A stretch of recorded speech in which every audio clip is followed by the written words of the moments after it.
আপনি কি কখনো গাছের দিকে তাকিয়ে ভেবেছেন নীরব ওই গাছগুলোর ফুলে ফুলে মৌমাছি কেন ঘোরে? পাতার কথা যদি বলি, পাতায় কেন শুঁয়োপোকা ডিম পাড়ে? কেন এসব ঘটছে? আপনি একটু লক্ষ্য করলে দেখবেন কিছু পোকা নির্দিষ্ট গাছ ছাড়া অন্য গাছে বসে না। কিছু প্রজাপতি কেবল নির্দিষ্ট কিছু গাছের ফুলেই ঘুরে বেড়ায়। লক্ষাধিক গাছের ভিড়ে কিভাবে নির্দিষ্ট এসব গাছ খুঁজে নেয় প্রাণীগুলো? তারা কি গাছের সাথে কথা বলতে পারে?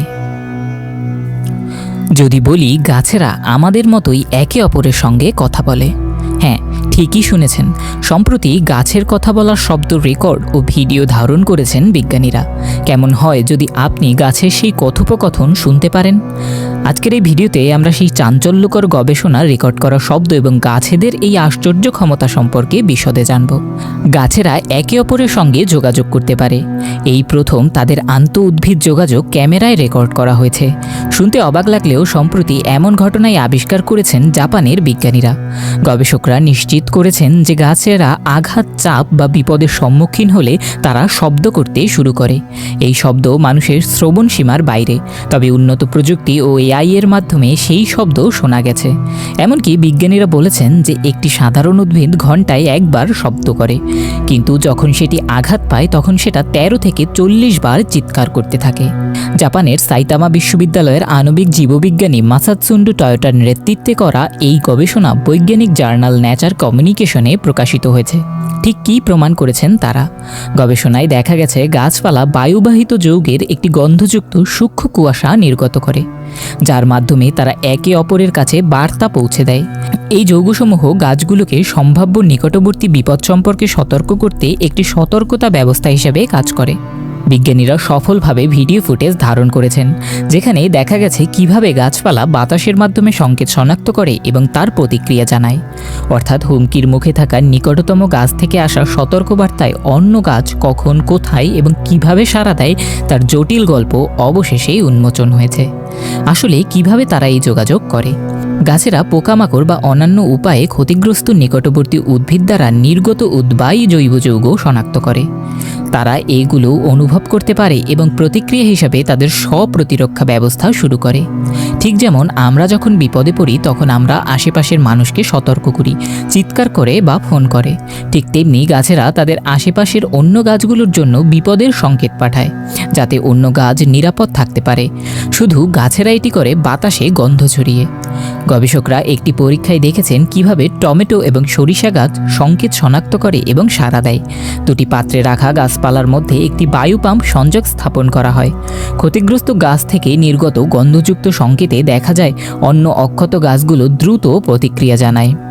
এটি এমন একটি চমৎকার উদাহরণ যেখানে গাছেরা একে অপরের বিপদ অনুভব করে এবং একে অপরকে রক্ষা করতে ব্যবস্থা নেয়।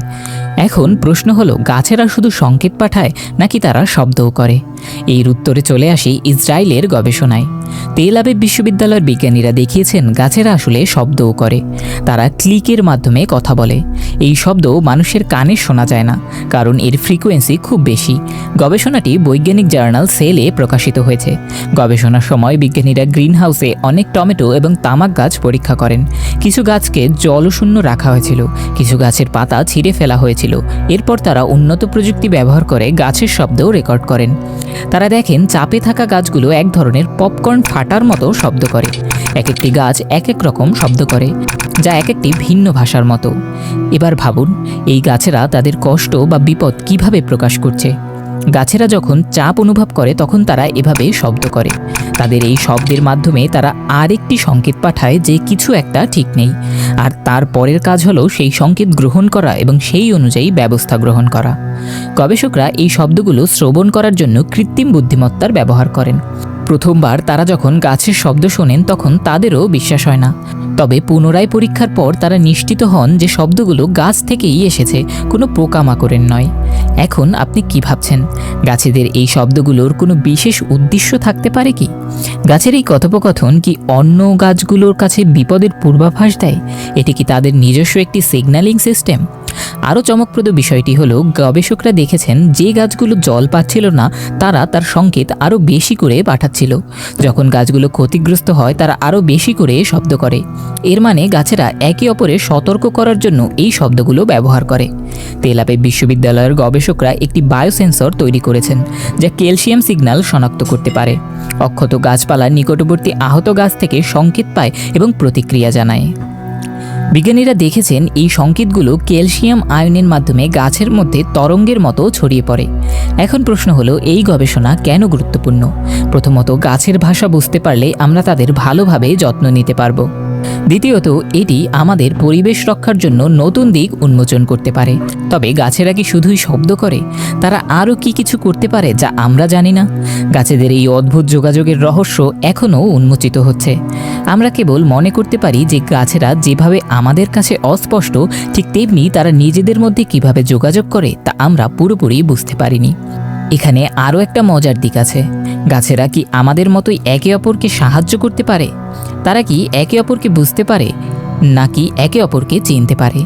এগুলি এমন প্রশ্ন যার উত্তর খুঁজতে বিজ্ঞানীরা আরও গবেষণা করছেন। তবে এটি একদম নিশ্চিত যে গাছেদের এই ভাষা আমাদের জন্য খুবই গুরুত্বপূর্ণ। গাছেরা কি প্রকৃতপক্ষে নিজেদের মধ্যে কথা বলে? গাছেদের এই ভাষা কি আমাদের মতো জীবনের আরেকটি রহস্য উন্মোচন করতে পারে? গাছেরা কি আমাদের সঙ্গে যোগাযোগ করতে পারবে? অন্য প্রাণীরা কি বুঝতে পারে গাছের এইসব ভাষা? আমাদের জানান আপনার মতামত। ভিডিওটি ভালো লেগে থাকলে লাইক, শেয়ার এবং সাবস্ক্রাইব করতে ভুলবেন না। ধন্যবাদ মিস্টেরিয়াস বক্স বাংলার সঙ্গে থাকার জন্য।